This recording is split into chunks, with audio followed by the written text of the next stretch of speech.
E sejam muito bem-vindos a mais um episódio do Be Morecast e desta vez já com um nome novo, porque nós tivemos aqui alguns problemas com o primeiro episódio, que basicamente quando tentámos distribuir aqui nas plataformas de áudio, não estávamos a conseguir ter um nome que tivesse alcance para vocês poderem encontrar, então estamos aqui com um novo nome. E hoje trago um convidado muito especial, alguns de vocês devem já conhecer, outros não conhecem, vão ficar a conhecer, é o Rafael Pinto e ele é um dos grandes disseminadores da dieta vegan e do lifestyle vegan em Portugal, e aquilo que me fez trazê-lo aqui hoje e que eu acho que o distingue de muitas outras pessoas que fazem o mesmo trabalho, é que o Rafael tem aquilo que eu costumo chamar a pele em risco ou a pele em jogo, porque ele não só traz o conhecimento, traz o conteúdo, mostra aquilo que é a realidade, mas ele mete em prática e mostra que realmente é possível ter resultados.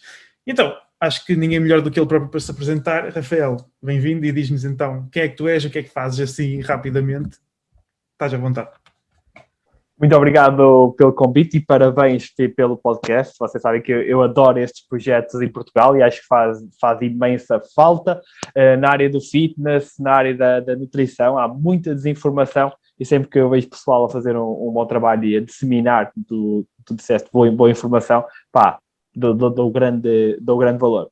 O meu nome é Rafael Pinto, comecei a partilhar uns posts no Instagram a certa altura sobre a minha dieta e o meu treino, dieta vegan, o meu treino de culturismo tradicional, hardcore, e depois o meu Instagram acabou por começar a crescer, comecei a partilhar vídeos no YouTube e o meu grande objetivo sempre foi educar a população, ensinar a população.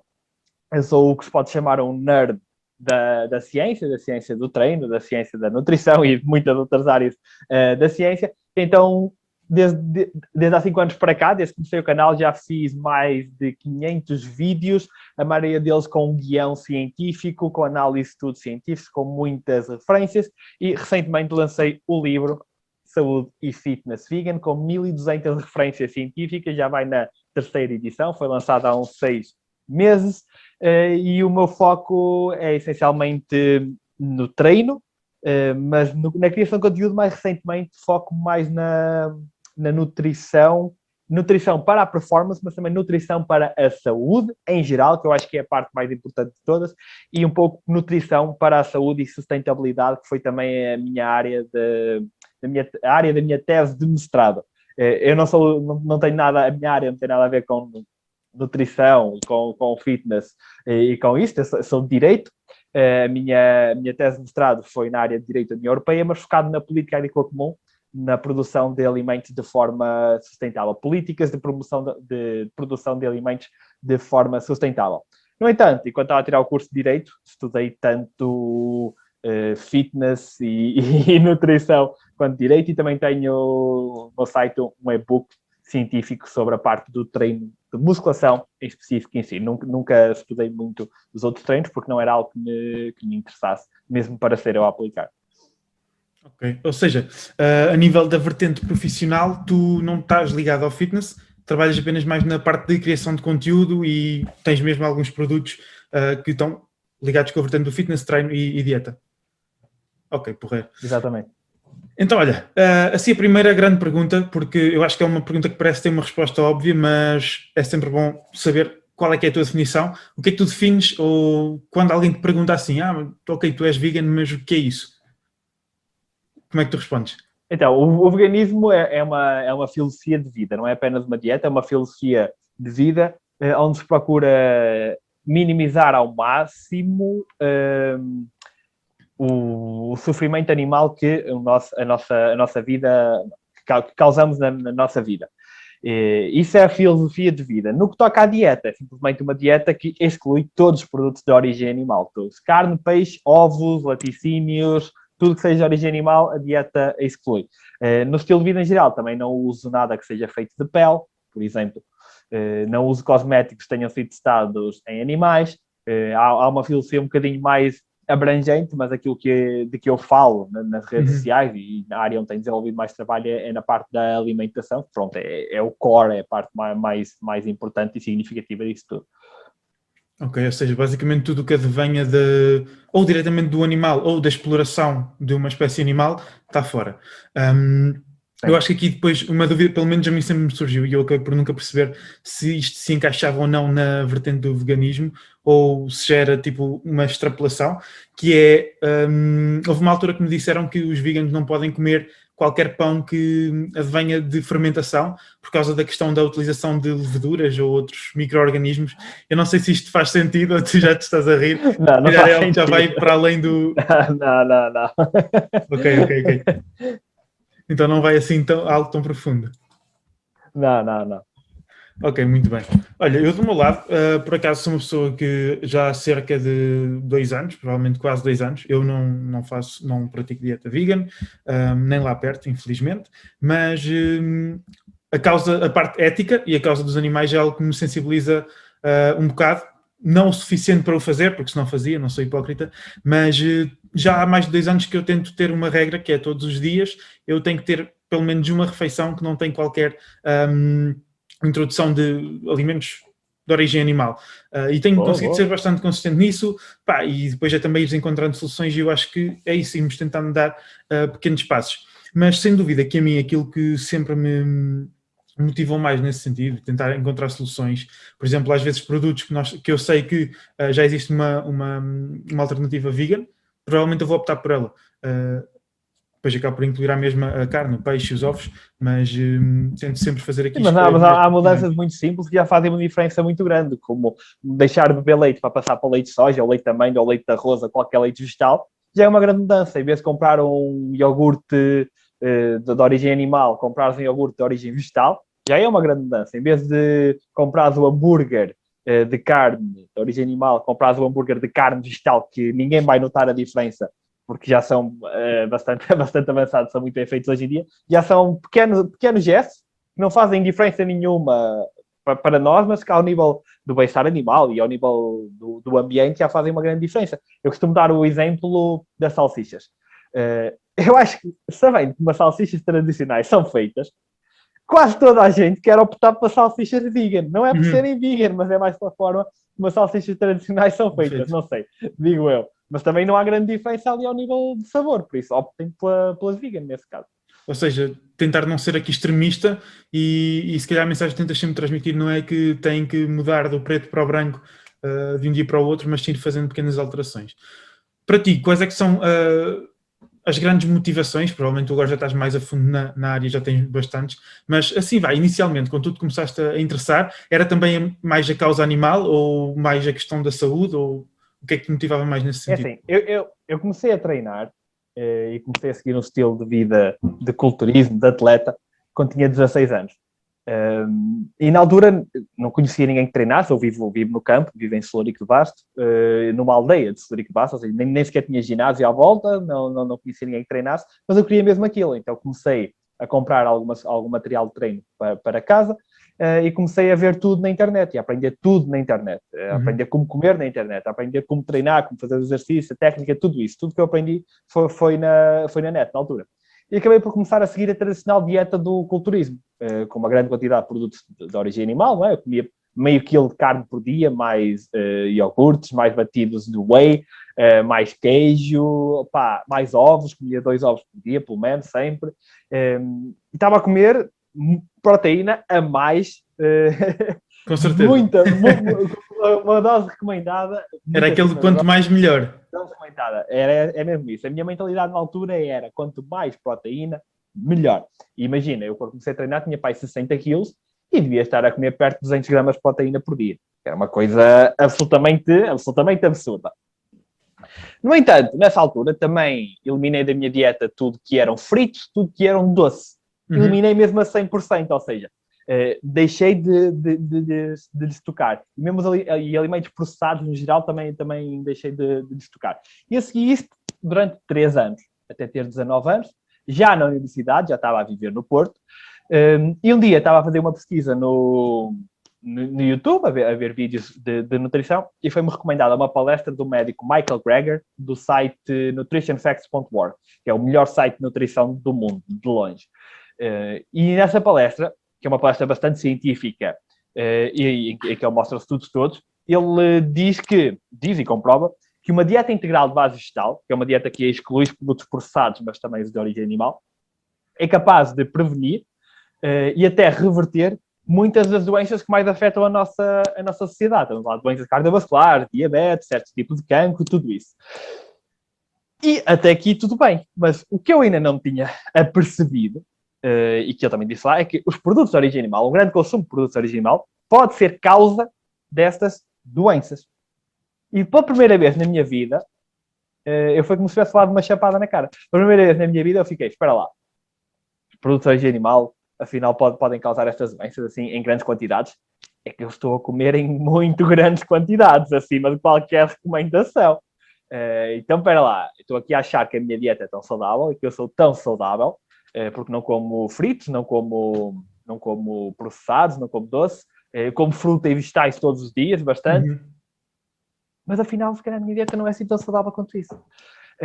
E fiquei a marinar naquilo, digamos assim. Temos lá a dieta, fiquei a marinar naquilo e tive aquela que eu costumo chamar a minha única epifania da minha vida, que foi, espera lá.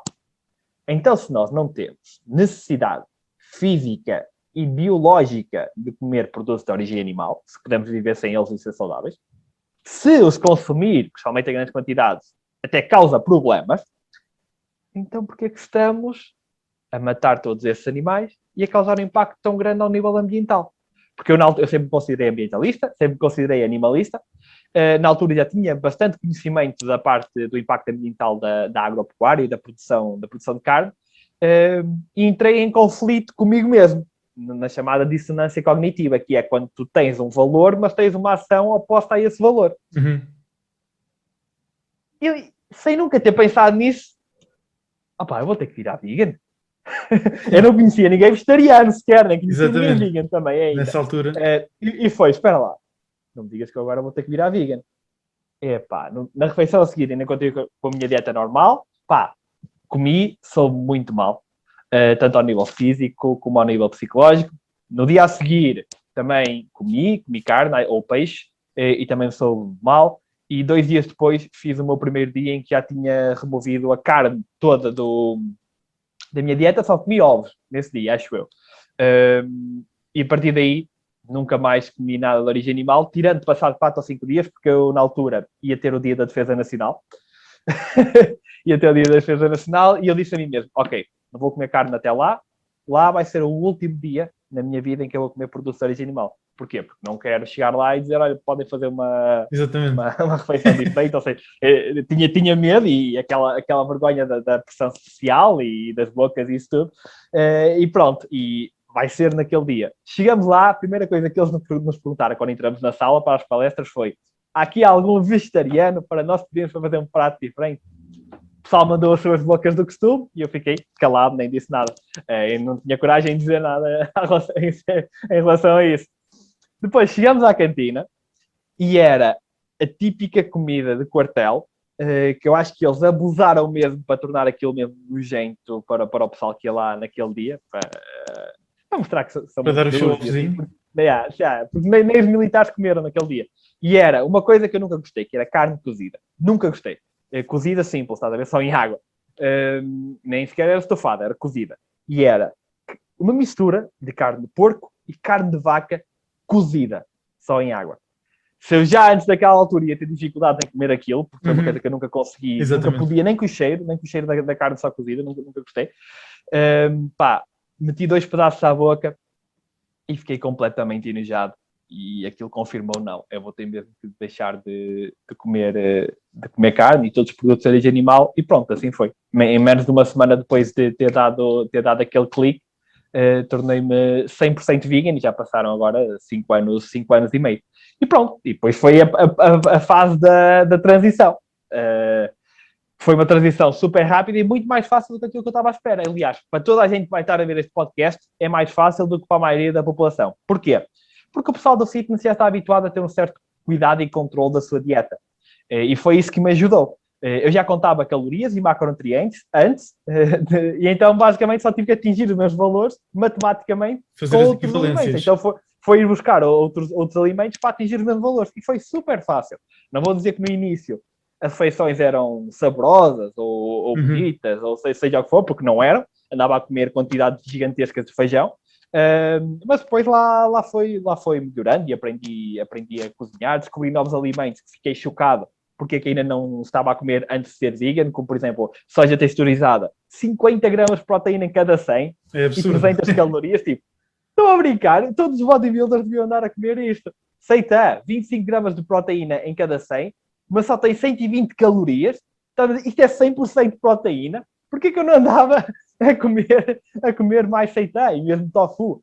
E pronto, a minha dieta acabou por se tornar muito mais variada e mudaram as fontes de proteína e acabei por descobrir também muitos mais vegetais, sementes, abri muitos horizontes, especiarias, e a minha dieta no geral não só se tornou muito mais saudável e sustentável, mas tornou-se muito mais saborosa, muito mais elaborada e muito mais variada, nem se compara. Aliás, o pessoal do culturismo come sempre as mesmas 3 ou 4 coisas e vai rodando, não é? É algo que eu costumo comentar muito, é que normalmente os pratos da malta vegetariana ou vegan, normalmente tu nunca vês 2 componentes, como vês num prato de um omnívoro, a carne e o arroz, ou o peixe e a batata, whatever.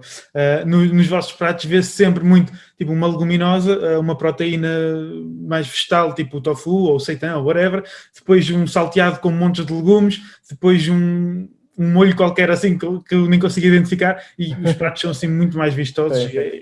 É uma coisa que realmente é verdade. Eu não sei se isto advém, que era uma coisa que eu também te queria perguntar, se isto é mesmo porque é o que te dá prazer comer, ou tu tens este cuidado, se calhar por causa daquela questão de conjugar os aminoácidos presentes nas proteínas vegetais. Por exemplo, se calhar se estiveres sempre a comer feijão preto como fonte de proteína, vais acabar por não conseguir consumir todos os aminoácidos.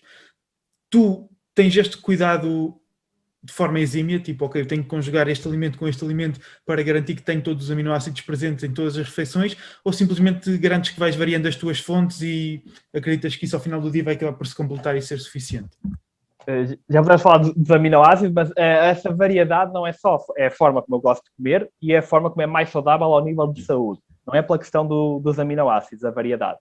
Porquê? Porque há muitos mitos à volta dos aminoácidos no que toca à proteína vegetal, nomeadamente o mito de que as proteínas vegetais são incompletas, logo não têm todos os aminoácidos essenciais. Isso é absolutamente mentira e basta ir a uma aplicação qualquer que vos mostre os aminoácidos de qualquer alimento, como eu uso o cronómetro, e vão ver que todos os alimentos têm todos os aminoácidos, só que alguns em maior e outros em menor quantidade. Pronto. E depois aí é que surge aquela ideia de que é preciso combinar e fazer aqui uns cálculos matemáticos, umas equações para ver para os aminoácidos baterem todos certos. Não é preciso nada disso, porque se conseguires a tua dose diária recomendada de proteína, que eu costumo comer agora à volta de 2 gramas por quilo, é literalmente impossível não atingir a dose dos aminoácidos. Literalmente impossível, porque se tu vais encher os 140 gramas de proteína, que é aquilo que eu como mais ou menos, se vais conseguir os 140 gramas de proteína, os aminoácidos automaticamente vão estar cheios. Não é uma coisa com que tenhamos que nos preocupar de modo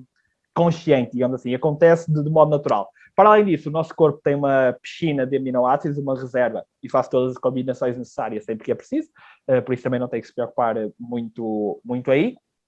E depois, também não é preciso preocupar-nos ao nível consciente, porque não passamos, lá está, o dia todo a comer só uma coisa. Se passasse o dia todo a comer só feijão preto, e do dia, não comes mais nada, não comes arroz, não comes batata, não comes nada. Ok, provavelmente ia-se conseguir todos os aminoácidos com o feijão preto, mas se calhar não terias a variedade e podia falhar um ou outro, estar um bocadinho mais baixo, mas nós comemos sempre refeições variadas, com muitas coisas, e aliás, um dos grandes problemas dos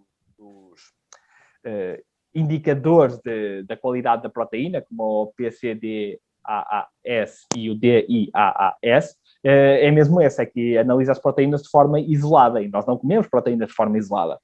Eu não como só feijão, eu como feijão com arroz, com vegetais e tudo isso, e é esse conjunto que me importa para depois analisar a síntese proteica, não é só o feijão, ou não é só o arroz. Por isso de analisar só uma comida individualmente não faz grande sentido. E para toda a gente ficar sempre com isso gravado na cabeça, é uma coisa que eu costumo mostrar nas minhas palestras. É, por exemplo, alface é a pior fonte de proteína do mundo. Concordas? Aquilo é só água basicamente pintada de verde. Não é? Sim. Aquilo não é nutrientes nenhum. A nível de nutrientes no geral? Não é nada. É água pintada de verde, alface. Tudo bem. Achas que era possível conseguir todos os aminoácidos necessários se passasse o dia inteiro só a comer alface? Provavelmente dependia das quantidades, mas acredito que fosse insustentável. Exatamente. Pronto. A questão é, se tu comesse 180 gramas de proteína de alface, já te vou dizer quanto aqui é, tu conseguirias todos os aminoácidos, aliás, a maior parte deles a 200, 300, 400% da dose diária recomendada. Só com a alface. Terias que comer 20 quilos. Mas, até com a alface, era possível atingir a dose diária recomendada de todos os aminoácidos. Pronto, eu costumo usar esse exemplo porque nunca mais ninguém se esquece de que a alface, que é água pintada de verde, tem todos os aminoácidos. E assim nunca mais ninguém se esquece. Todos os alimentos têm todos os aminoácidos, à exceção da gelatina, a qual falta um aminoácido, que é o triptofano. Quando eu digo todos os alimentos naturais, não necessariamente não os processados. Isso, pronto, isso já não conta, não é? Mas não, para responder à tua pergunta, não há necessidade de combinar isto de modo consciente. Agora, o que pode haver necessidade, principalmente no pessoal do culturismo em específico, é tentar optar por fontes de proteínas vegetais um bocadinho mais altas nos aminoácidos de cadeia ramificada. A leucina, principalmente, isoleucina e a valina. Aí pode haver uma escolha um bocadinho mais consciente de vou optar pela soja, vou optar pelo tofu, vou optar pelas lentilhas, que são um bocadinho mais altas neste aminoácido, neste grupo de aminoácidos, que acaba por ser o grupo de aminoácidos que mais contribui para a síntese proteica. Aí pode haver um cuidado um bocadinho extra, mas é fácil, porque se o objetivo é comer, e as recomendações são estas, 0,05 gramas de leucina por refeição, 0,05 gramas por cada quilo de peso corporal por refeição, nós estamos a falar à volta de 3 gramas de leucina por refeição para maximizar a síntese proteica, o que é relativamente fácil de conseguir com qualquer proteína vegetal. Epá, muito interessante mesmo. Digo-te já, eu sou uma pessoa que, apesar de ser bastante interessado na área da nutrição, provavelmente nunca fui pesquisar mais especificamente sobre essa parte da alimentação especificamente vegetariana, vegana e afins, e eu acreditava mesmo que existiam alimentos que não tinham certos aminoácidos. Então eu adoro mesmo fazer estes podcasts e trazer aqui malta, que é como eu costumo dizer. É dos mitos mais comuns. Aliás, no livro, o capítulo mais desenvolvido, se calhar, para além das doenças cardiovasculares, só porque é a causa número 1 de morte no mundo, o da proteína é o segundo mais desenvolvido, porque vou mesmo a fundo em todas essas questões da biodisponibilidade das proteínas, da qualidade dos aminoácidos e isso tudo. Muito, muito fixe. Rafael, vou pegar então agora aqui naquilo que tu falaste agora das doenças cardiovasculares. E a minha pergunta é, imaginando ou comparando, de um lado teres uma dieta vegan variada, saudável, como tu consideras, e do outro lado teres uma dieta omnívora, mas uma dieta omnívora que nós vamos especificar aqui, que é uma pessoa que come, por exemplo, 2 porções de proteína magra, peixe, carnes magras, o que quer que seja, 2 porções diárias, e todo o resto da alimentação é, portanto, baseada em alimentos de origem vegetal. Portanto, a grande base da alimentação continua a ser vegetal, mas depois tens aqui esta adição de 2 porções, vamos falar de 150 gramas, só para ter um contexto, 2 porções diárias de proteína de origem animal e tudo o resto muito rico em leguminosas, hortícolas, frutas, toda essa variação que nós sabemos que contribui para os fatores de saúde. Tu achas que a médio e longo prazo iria existir diferenças apenas nesta parte, na componente de saúde, entre uma e a outra? Pronto, essa é uma questão particularmente interessante e nós até já temos alguns estudos a comparar uma dieta omnívora saudável com uma dieta vegan saudável, não tão saudável quanto essa, não uma omnívora tão saudável quanto essa estás a dizer, porque o que tu disseste 150 gramas 2 vezes por dia, seria à volta de 300 gramas de carne, o que já agora, para toda a gente a ver, continua a ser acima das recomendações nutricionais atuais. Portanto, continua a ser acima. Mas os estudos que nós temos a fazer esta comparação mostram-nos que, de facto, ainda parece existir alguma vantagem nas dietas veganas no que toca às doenças cardiovasculares em específico. E as dietas veganas parecem ser mesmo especialmente protetoras no que toca às doenças cardiovasculares, porque nós temos vários estudos a comparar populações vegetarianas com omnívoras, populações vegan com omnívoras, ao nível da taxa de mortalidade, para ver qual é que é a população que vive mais. Temos muitos a indicar que a população vegetariana e vegan vive mais, porque come mais saudável, não é necessariamente por ser vegan ou vegetariano, é porque acaba por ter hábitos mais saudáveis. Mas nos estudos que nos dizem que eles vivem o mesmo, ou nos estudos que nos dizem que os vegans, que até utilizam vegans que comem relativamente mal, no que toca a doenças cardiovasculares, a dieta vegana mesmo assim consegue ter uma vantagem. Consegue ter melhores resultados. Pá, isto pode ser explicado por muitas coisas. Pode ser explicado pelo maior consumo de fibra, em primeiro lugar, mas não será aqui o fator principal, já que mesmo nos vegans pouco saudáveis parecem ter uma vantagem. Por exemplo, eu vou dar um exemplo. Houve um estudo que pegou, que quis analisar as artérias de 3 grupos. Um grupo que era vegan sedentário, não fazia desporto nenhum, nem seguia uma dieta particularmente saudável, nada saudável, não era sedentário. Outro grupo que eram maratonistas que seguiam a dieta tradicional americana, ok? Já uma dieta que não era muito saudável, mas também, enquanto maratonistas, não era o americano daquele super obeso que nós vemos, né? E o grupo de controle, pronto. E o que eles concluíram foi que o grupo vegan tinha uma melhor saúde arterial do que os maratonistas, que seguiam a dieta tradicional americana. E depois, pronto, temos vários estudos que nos vão apontando nesse sentido, mesmo quando as dietas são iguais, mesmo quando a taxa de mortalidade no geral é igual, parece haver uma grande vantagem do lado das dietas vegan. Pode ser pela questão da fibra, pode ser pela questão de não comerem colesterol, porque os únicos alimentos que têm colesterol são os de origem animal. Portanto, um vegan consome todos os dias colesterol zero. Depois vai depender da quantidade de processados que os vegans comem ou não, se comem muita gordura saturada ou transaturada. Pronto, mas na generalidade parece haver aqui um grande benefício. E depois há outras questões que estão a ser mais desenvolvidas agora, como por exemplo o ferro hémico, que é o tipo de ferro encontrado na carne, pode ser prejudicial à saúde, principalmente quando come-se em grandes quantidades. A carnitina e a colina, presentes em grandes quantidades nos produtos de origem animal, podem levar na nossa microbiota, no nosso intestino, à produção do TMAO, óxido de trimetilamina, que depois aumenta o nosso risco de doenças cardiovasculares. Há aqui muitas hipóteses. Nunca se vai, na minha opinião, conseguir apontar uma, não é? Porque claro, não é assim que a ciência funciona. Mas temos muitas hipóteses que justificam porque é que os veganos têm uma melhor saúde cardiovascular no geral, mesmo quando a sua dieta até é um bocadinho menos saudável do que o outro grupo. Mas lá está, neste caso, quando a dieta é menos saudável do que os outros grupos, no resto das doenças já não se nota uma discrepância tão grande quanto com um vegan saudável e um omnívoro médio. Mas lá está, mas aquilo que estás a dizer é verdade.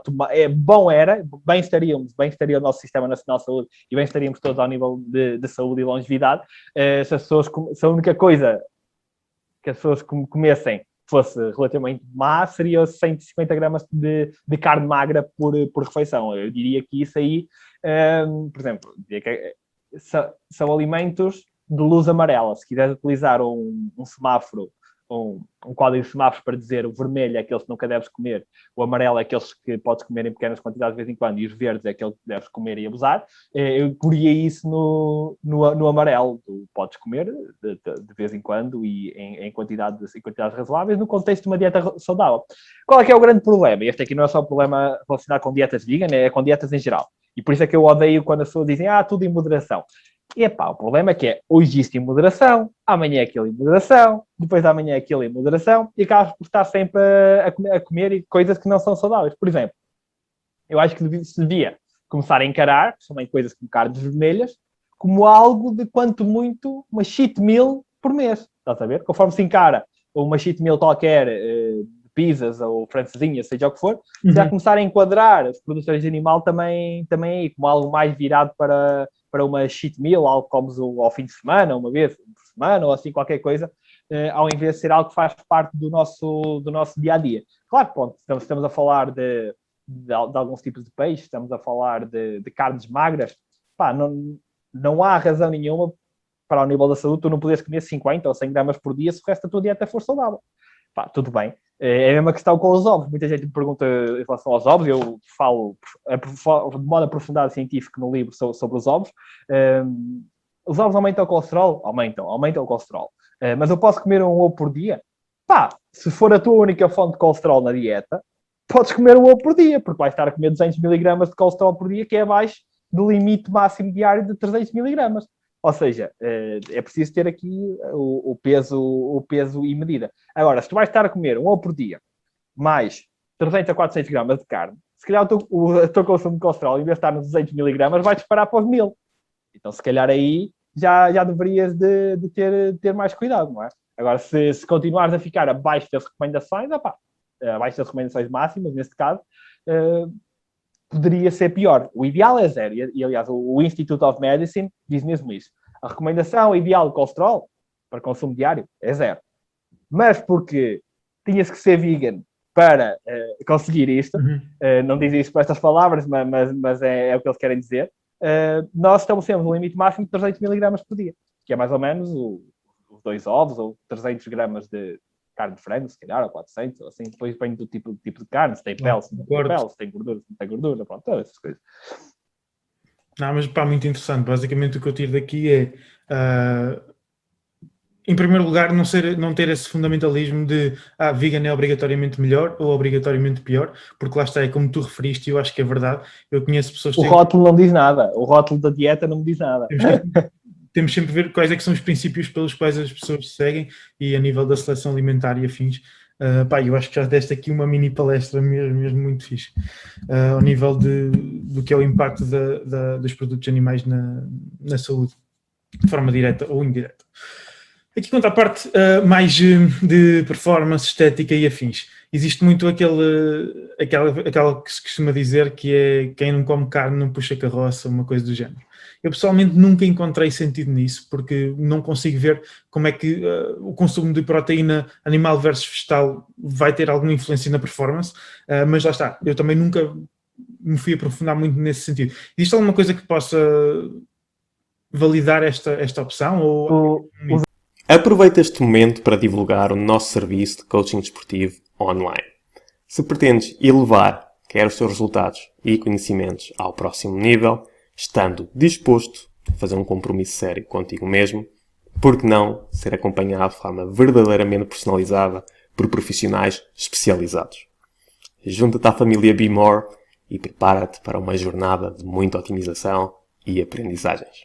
Até já! Os aminoácidos são aminoácidos. O teu corpo não quer saber se vem de uma fonte vegetal ou uma fonte animal desde que o recebam. Portanto, aí não vai fazer diferença nenhuma. Mas ainda é um mito que persiste, que infelizmente está a acabar. Nós já temos cerca de 12, acho eu, 11, 12 estudos a comparar a performance atlética entre vegetarianos e omnívoros. O vegetariano ainda come derivados. Destes 12, há 3 que são com vegans, que são os mais recentes. Porque há 10 anos atrás ninguém fazia estudos em relação ao veganismo, porque ainda era algo muito pequenino. Agora, por exemplo, só este ano já saíram 2. Já saiu um com atletas de musculação, saído do Brasil, e outro com atletas de sprint, também do Brasil. Portanto, o Brasil está-nos a mandar muita ciência boa para nós avaliarmos. E todos os estudos dizem a mesma coisa. Não há diferenças ao nível da performance entre uma dieta vegan saudável e uma dieta omnívora saudável.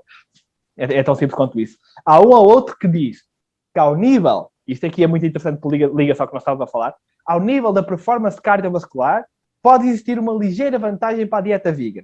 O que faz sentido tendo em conta aquilo que nós viemos a falar até aqui. Mas ainda é preciso muita mais investigação. Aqui a racional por trás disso seria que tem dos vegans as artérias 100% limpas, mais limpas, comendo mais um bocadinho de vegetais que têm nitratos que ajudam a dilatar as veias, tudo isso pode melhorar a circulação e depois pode melhorar a performance cardiovascular. Mas isto aqui é uma hipótese. Nós temos, acho que 2 estudos que indicam uma pequena vantagem, quase não significativo, mas é preciso muita mais. Mas não me parece, e é o que eu estou sempre a dizer, que vão ser encontradas diferenças, porque se alguém segue uma dieta omnívora que segue todas as recomendações nutricionais e uma dieta vegan que segue todas as recomendações nutricionais, eu não vejo porque é que haveria de haver diferença ao nível da performance. Até porque o pessoal acha que é uma coisa muito diferente, uma dieta vegan de uma omnívora. Não, é uma parte da tua refeição, que é, neste caso, a parte da proteína animal. E, aliás, tu se quiser ser um omnívoro que segue as recomendações de proteína, que segue todas as recomendações, não é? Mas as proteína em específico, tu vais comer uma pequena quantidade de carne na mesma e vais optar também mais por leguminosa, se calhar até vais optar por outras fontes de proteína vegetal, como tofu, seitan, tudo isso. Portanto, não há razão nenhuma para haverem diferenças ou para se virem a descobrir diferenças. Uhum. Eu também não encontro nenhum racional que possa justificar isso. Eu acho que o que é muito importante para a malta que começa a pensar neste tema e começa a pensar se calhar fazer algumas adaptações na dieta e afins, é muito importante para essas pessoas perceberem que temos que dar muito mais importância àquilo que a ciência nos diz e àquilo que são os estudos feitos e controlados do que isto é como em tudo, não é? Mas do que aos reports tipo individuais, porque eu acho que isto é daqueles temas onde o efeito placebo ainda é muito forte. E eu acredito mesmo que uma pessoa que até pode estar a ter uma dieta, vou mandar números só para exemplificar, imagina, eu estou a consumir 2 gramas por quilo de hidratos de carbono, ou seja, um consumo baixo, mas estou a ter uma dieta omnívora e de repente começo a fazer uma dieta vegan e até subo o meu aporte para 4 ou 5 gramas por quilo, ou seja, tudo indicaria que a minha performance deveria ser bastante melhor, mas eu acredito que o placebo ainda pode ser forte ao ponto da pessoa dizer, tipo, de forma aguda, não, sinto-me com menos força, menos disposição, quando não existe nada. E acontece o contrário, acontece a pessoa adotar a dieta vegan e achar que se sente muito, muito melhor, quando às vezes é placebo. Em muitos casos não, porque lá está, a pessoa média não tem uma dieta assim tão saudável. Mas se for alguém que segue todas as recomendações, já vai ficar, já pode ter esse efeito. Eu, no meu caso, já segui uma dieta que era bem mais saudável do que a maioria da população. Comia vegetais a todas as refeições, comia 3, 4 peças de fruta por dia, já tinha eliminado todos os processados e fritos e doces, isso que me tinha dito, mas estava a comer uma grande quantidade de produtos de origem animal. E, de facto, quando eu me tornei vegan, eu senti que, pelo menos a minha recuperação estava um bocadinho melhor, já não ficava tão dorido. Mas eu não sei se foi por ser vegan, ou se foi por, mesmo assim, ter aumentado ainda mais o consumo de frutas e vegetais, e antioxidantes no geral, fizeram com que eu ficasse menos dorido e que a recuperação fosse mais rápida. Pronto, e aí não sei qual dos dois é que foi. Agora, eu posso dizer que, ao nível de inflamação, eu sempre tive grandes problemas de inflamação nos tendões, principalmente nas mãos. Passado 1 ano e tal de eu ter começado a treinar, eu tive que parar na altura 1 ou 2 meses, porque já não podia dos pulsos, não podia os tendões das mãos. Tinha o dedo de engatilho, sabes o que é dedo de engatilho? Não. É aquilo quando chegas aqui e ele faz automaticamente. Isso. Ele não consegue fazer o movimento assim, ele chega aqui e dá um salto, tá, porque é inflamação e problemas nas articulações. Eu, na altura, cheguei a ir ao médico, fazer todo tipo de análise para ver o que é que poderia ser, porque estava mesmo preocupado. Estava a falar de alguém com 17 anos, na altura, que não fazia sentido eu estar assim, eu queria continuar a treinar. Claro que isso aconteceu porque eu era estúpido e passei o primeiro ano de treino sem fazer o único dia de descanso, porque estava mesmo vidrado naquilo, mas pronto. Mas quando fiz análise, realmente vi que o meu marcador de inflamação, proteína C reativa, estava um bocado elevado. Ele tinha que estar abaixo de 0.30 e estava 0.36. Um bocadinho elevado, era a única coisa que tinha. E depois, quando fiz as minhas primeiras análises, enquanto vegan, ele estava em 0.01. Ou seja, também não foi se calhar só efeito placebo, ou psicológico. Eu notei, ao nível de inflamação, as minhas análises dizem que o meu corpo melhorou bastante. Mas lá está, se calhar não foi só por adotar uma dieta vegan, foi porque eu comecei a ter uma dieta muito mais variada, com ainda mais vegetais, ainda mais cereais de gás, ainda mais frutos secos. Descobri especiarias anti-inflamatórias como o açafrão das Índias e o gengibre, que comecei a consumir de modo diário, e tudo isso fez com que a minha proteína C reativa, como marcadores de inflamação, descessem. Curiosamente, o meu colesterol desceu 50 pontos. Estávamos a falar, na altura, de um jovem saudável que praticava desporto todos os dias, tinha um peso super saudável, não comia fritos nem doce, nem nada disso, mas o meu colesterol ainda estava um bocadinho elevado, lá está, porque eu comia muitos produtos de origem animal. E quando adotei uma dieta vegan, baixou 50 pontos. Eu acho que essas questões, lá está, são respostas que nunca vais conseguir dar por associação direta, mas sabemos que é a acumulação dos pequenos novos hábitos que tu adquires, que sabemos que lá está, se calhar o consumo de açafrão, se for só isso sozinho, não vai ter um impacto significativo. O gengibre sozinho também não. Cortar aquilo sozinho também não. Mas se calhar a junção de todos acabou por resultar nisso, pá, e é impecável se sentiste essas melhorias. Agora aqui a parte que eu quero falar, e estou também curioso para ouvir o teu testemunho, porque lá está, eu já passei por isso, mas nunca numa versão vegan, por assim dizer, que é a nível de composição corporal. Vamos falar primeiro no que toca a ganhar peso. Tu alguma vez sentiste alguma dificuldade? Não vamos falar aqui de se é tão eficiente ou não, porque acho que estamos num ponto de conversa em que já conseguimos perceber que tanto para performance como para ganhos de massa muscular, perda de gordura, uma dieta vai acabar por ser igualmente eficiente à outra. Mas eu quero que tu me fales um bocadinho a nível de dificuldades pessoais. Ganho de massa muscular, ganho de peso em geral. Alguma vez sentiste alguma dificuldade por causa de... Assim, eu tenho... Geneticamente, eu tenho uma grande dificuldade em ganhar peso e em ganhar massa muscular. Sempre tive. Só para teres uma noção, eu no meu penúltimo bulk acabei com 81 kg. Eu só penso 1,74 m. Pronto, acabei com 81 kg e estava a comer 4.500 calorias por dia. Ou seja, e agora experimenta fazer 4.500 calorias por dia. Nem é com uma dieta vegan, é com uma dieta integral de base vegetal, em que eu não como nada processado. Foi horrível. Aí foi horrível, mas lá está, não foi por ser uma dieta vegan, foi mesmo porque eu não queria comer processados, não queria comer nada que não fosse saudável, ou seja, eu quero essas calorias todas, mas tem que ser tudo alimentos saudáveis. Muito difícil.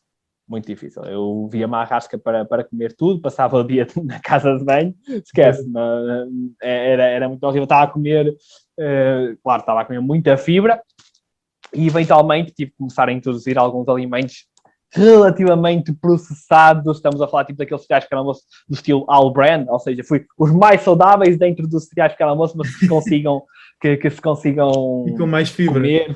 Sim. Mas foi porque, esse aqui ainda são mais saudáveis, está aqui o equilíbrio entre, ok, isto ainda é saudável, mas é mais fácil consumir uma grande quantidade que eu consigo. Digerias melhor, se calhar, do que batata e leguminosa. Exatamente, é mesmo por aí. Depois, pacotes inteiros de tâmaras de uma vez, todo esse tipo de coisa.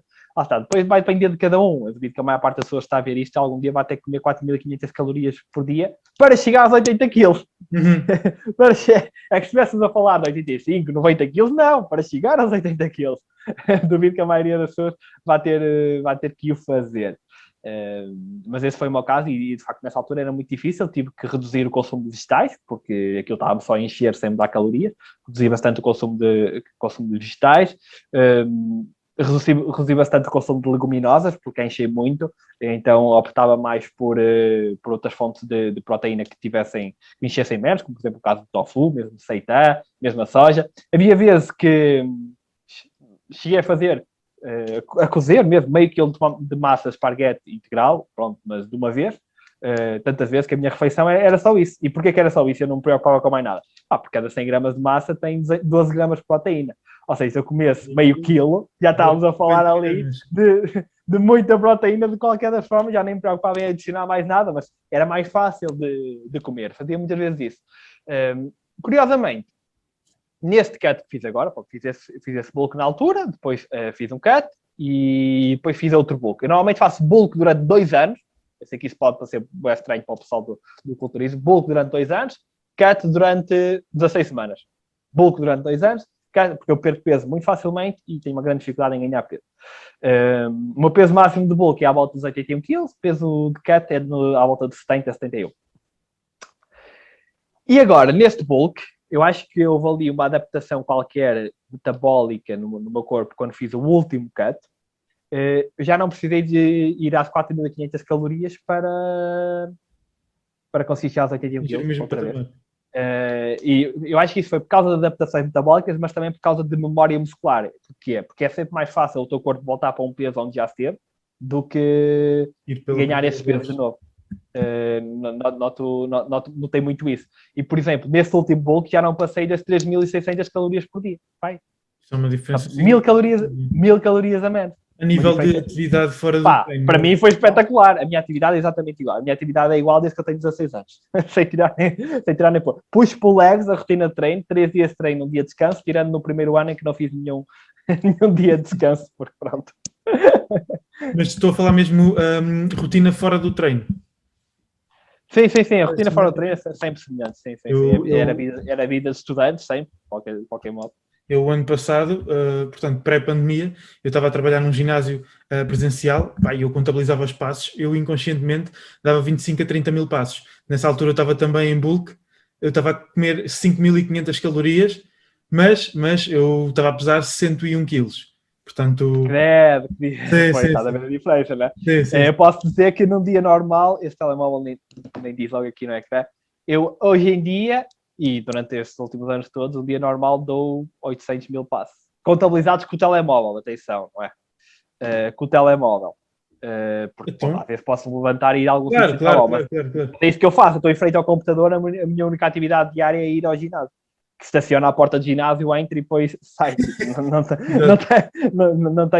não caminho muito, a não ser, pronto, há dias em que vou correr, há Claro, dias específicos, claro. quando estou na rua, em trabalho também, pronto, é diferente, mas nos últimos 6 anos, na generalidade, tem sido sempre assim, pá, aí 1000 passos, qualquer coisa assim, porque ou estava a estudar, ou a pesquisar, ou a escrever, ou a editar vídeos, ou a gravar vídeos, não havia nada que eu fizesse que fosse andar. O que é péssimo ao nível de não só sentir-me bem, mas eu noto que quando estou muito tempo a andar pouco, o treino não rende tanto.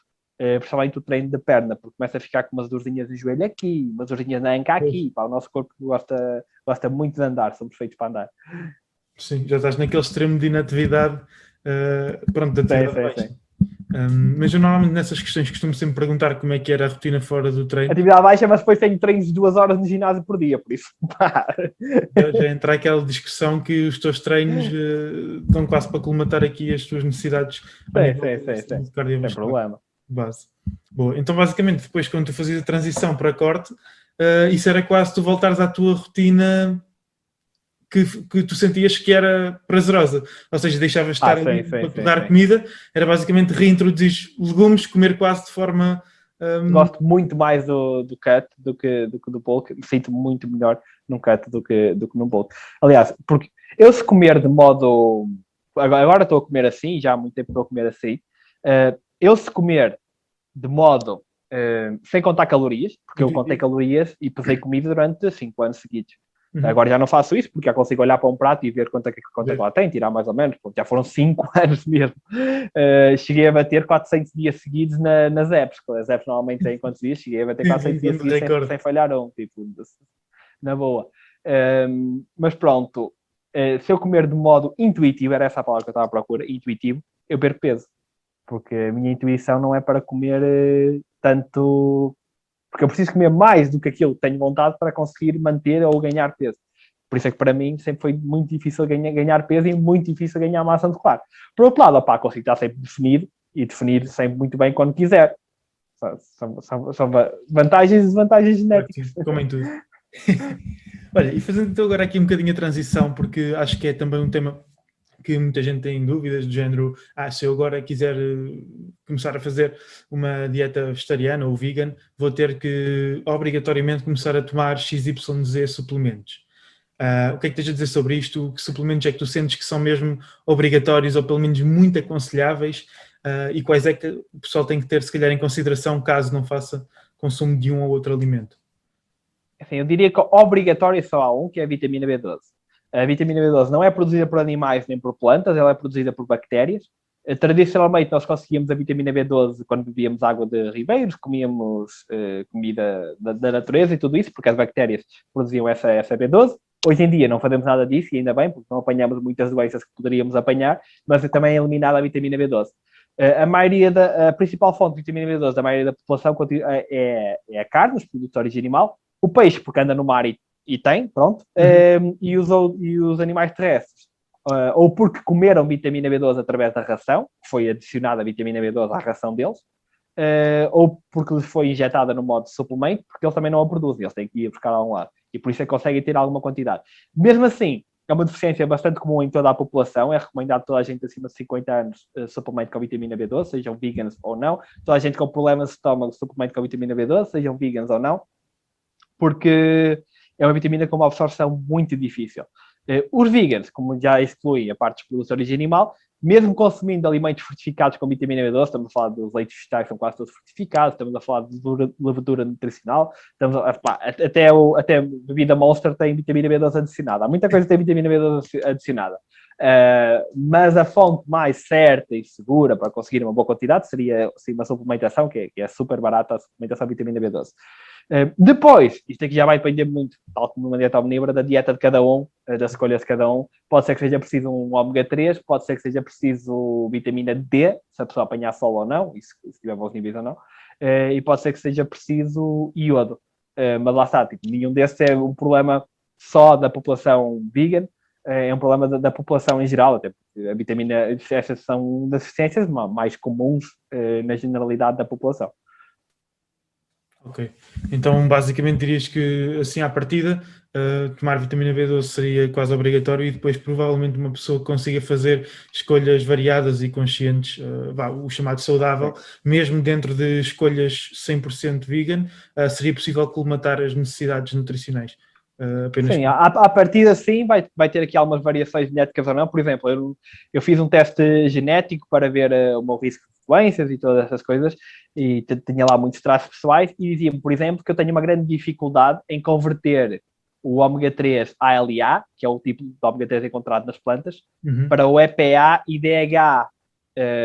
Então, se calhar no meu caso, como se eu for comer muito ômega 3 de origem vegetal, com sementes de linhaça, sementes de chia, nozes, tudo isso, é ALA, se calhar vou ter uma maior dificuldade em convertê-lo para EPA, DHA do que a população média. Então, se calhar convém que eu tome um suplemento de ômega 3. No caso da vitamina D, há corpos, há pessoas que mesmo apanhando muito sol, não conseguem produzir a vitamina D necessária, que é a vitamina D vem do sol, essencialmente. Não é? Se tu quiseres atingir a dose diária de vitamina D através da dieta, estás bem lixado porque tens de comer muita peixe e muita ovo. É mesmo complicado. E eu sou sincero, eu penso sempre a ver as análises de toda a gente da minha família, ainda não vi ninguém com níveis de vitamina D saudáveis. A maioria de nós tem deficiência. E vivemos em Portugal. E são pessoas que fazem uma dieta omnívora. Sim. Fazem uma dieta omnívora. Assim... Sim. A vitamina D é muito complicado para a generalidade da população. Eu acho que devia ser muito mais divulgado isso. E é uma cena mesmo estúpida, porque se tu fores pedir aquelas análises básicas no teu médico, nunca passa a vitamina D numa análise básica. Tem de ser tu a pedir. Sim. E uma grande parte da população tem deficiência de vitamina D. E é uma vitamina D extremamente importante para a sensação de bem-estar, para as hormonas, e não se testa e anda aí um nível de deficiência assustador, completamente assustador, e ninguém sabe. Eu acho que ainda é muito pela questão de ser uma vitamina lipossolúvel.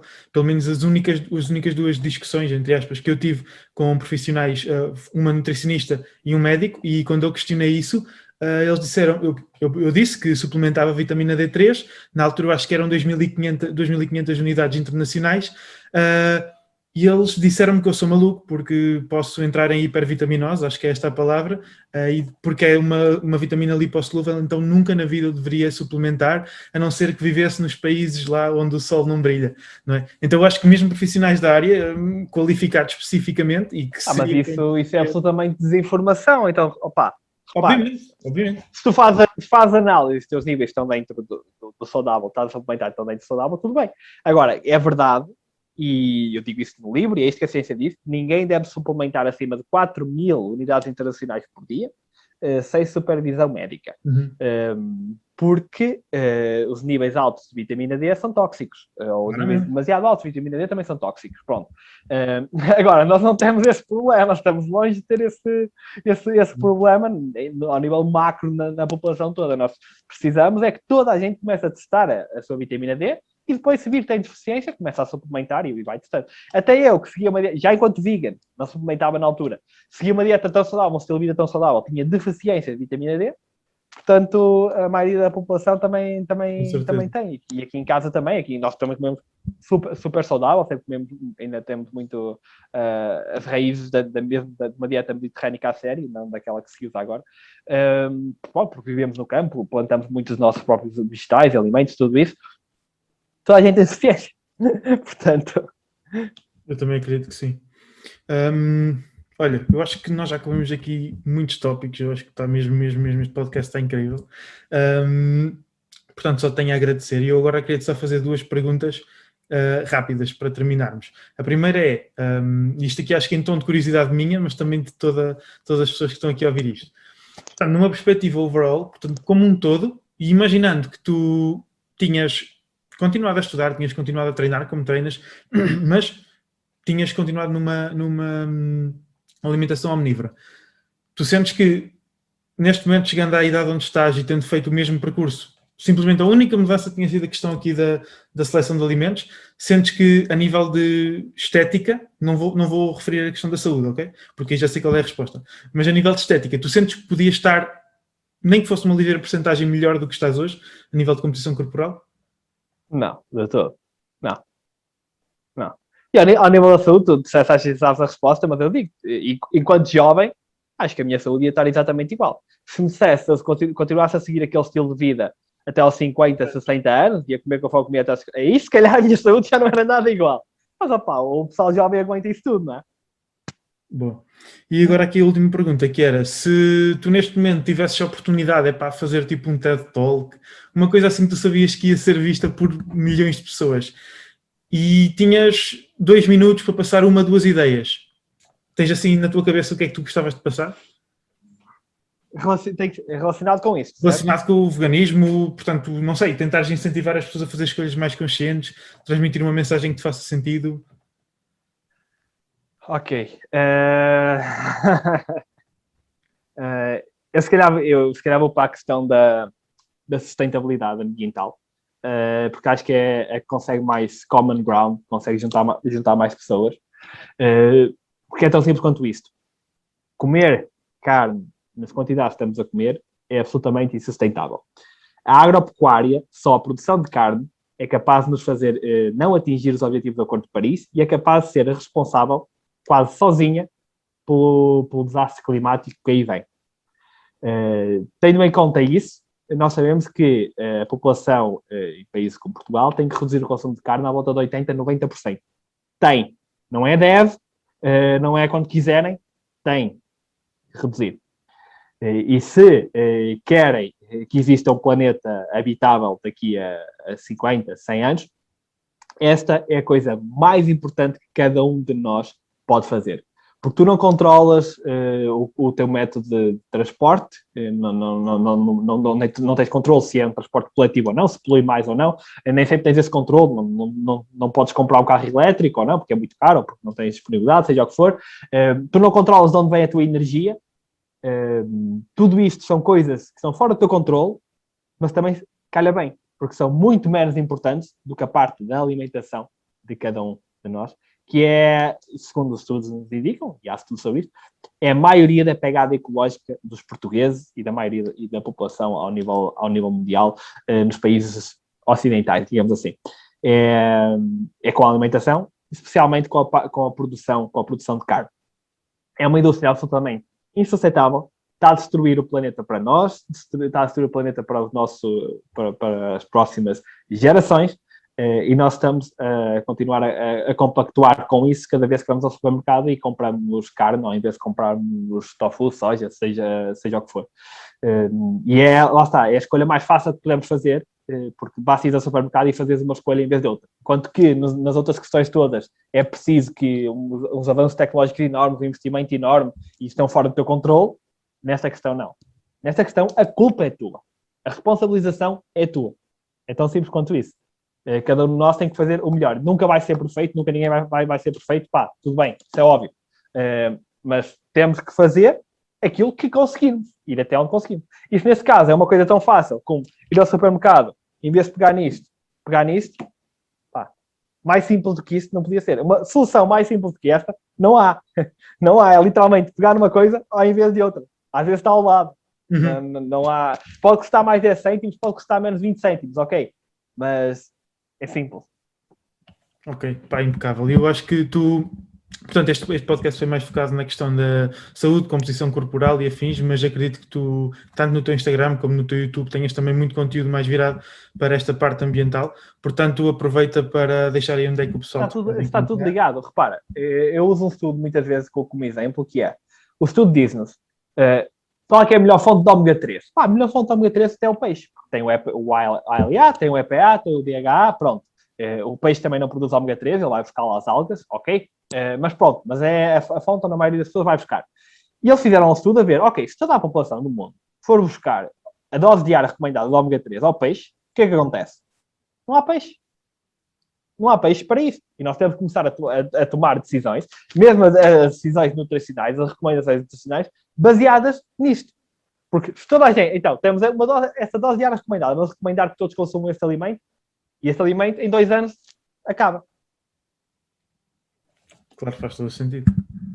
Só que nós temos sempre... Eu acho que o ser humano tem sempre tendência a pensar ok, mas esse alimento é o mais simples, é o mais fácil, portanto não sou eu que tenho que mudar a minha escolha, os outros que mudem, porque vai dar o mesmo. Exato. Nessa questão nem é o mais fácil, só é o mais fácil porque as cadeias de produção acabaram por ficar desenhadas desta forma ao longo dos últimos 50 anos, que se tivessem sido desenhadas de outra forma e fossem, por exemplo, as algas diretamente, era muito mais fácil. Era muito mais fácil cultivar as algas para ir buscar ômega 3 do que andar a pescar. Mas pronto. Ok. Pá, eu acho que isso é mesmo um tópico muito interessante e será o tópico do meu próximo livro, se tudo correr bem, em 2022. Olha, então fala-nos só para terminar, fala-nos só um bocadinho do teu livro, o que é que a malta pode encontrar e se quiserem uma cópia, como é que podem obter? Eu sei que tem livrarias e tudo mais, mas força aí. O livro chama Saúde e Fitness Vegan. Apesar de ter vegan no título, não é só para pessoas vegan, está longe disso. É dividida em 5 partes. A primeira parte é só a minha história, a minha introdução, nada de mais. E na segunda parte entramos na ciência a sério. Entramos na ciência na parte da saúde, falamos das principais saúdes e do poder que a alimentação, não necessariamente uma alimentação vegan, mas do poder que a alimentação tem ao nível dessas doenças cardiovasculares, diabetes, cancros, Alzheimer's e acho que são essas as principais, de forma muito científica e detalhada, todas elas, o impacto que o estilo de vida saudável tem, e esta é a principal mensagem do livro, e a principal mensagem que eu quero com que as pessoas fiquem de tudo aquilo que eu faço, é que nós temos o poder em relação a estas doenças, na grande maioria dos casos. Depois passamos para a parte 3, que é a dieta vegan fitness, aqui já entramos um bocadinho mais na parte fitness, na parte do treino, que é para toda a gente, não é só para o pessoal vegan. Basicamente, a estrutura que eu sigo é, ponho para a generalidade da população e depois para o pessoal que queira seguir uma dieta vegan, algumas especificações que tenham que seguir. Depois, falo da suplementação para a saúde, suplementação a nível desportivo, falamos de creatina, cafeína, todas essas coisas do pessoal do bodybuilding, ômega 3, BCAAs. Depois temos uma parte de perguntas e respostas, também ainda científicas, em relação a tudo que não foi falado até então. E acabamos com o anexo. No anexo, eu ensino as pessoas a calcularem as suas necessidades calóricas e de macronutrientes, para poderem contar calorias. Eu sou um grande fã de contar calorias, não sei se já tinham percebido. Eu já falei disso várias vezes ao longo deste podcast. E depois tem um guia também de como é que podem contar as calorias, depois de terem esses valores. E acabo com 7 dias de exemplo, 7 dias que podiam ser de uma dieta qualquer, do atleta vegan, em que todos eles atingem a dose diária recomendada de todos os micronutrientes e têm à volta de 140 gramas de proteína também neles todos. Para comprarem o livro está à venda em todas as livrarias, mas se quiserem dar maior apoio ao nível pessoal, podem mandar mensagem no Instagram ou ir ao site rafaelpintofitness.com e fazer a encomenda por lá, porque não sei se sabem, mas os autores normalmente ficam com 10% do valor dos livros em Portugal, o que é um roubo. Por isso, se quiserem fazer a compra diretamente também, estão a ajudar depois para fazer o lançamento em inglês, que em princípio será no final deste ano. Muito bem, meu. Olha, Rafael, muito obrigado pelo teu contributo. Para quem está aí a ouvir, espero que tenham gostado. Eu acho que foi um episódio mesmo muito interessante e até tecnicamente denso. Portanto, se calhar vão precisar de ouvir e repetir outra vez. Quero só pedir a quem está desse lado, se estão a gostar do nosso podcast, para nos seguirem na plataforma onde estiverem a ouvir, seja no YouTube, no Spotify. Já estamos disponíveis também nas plataformas de áudio. E ficamos por aqui. Até o próximo episódio.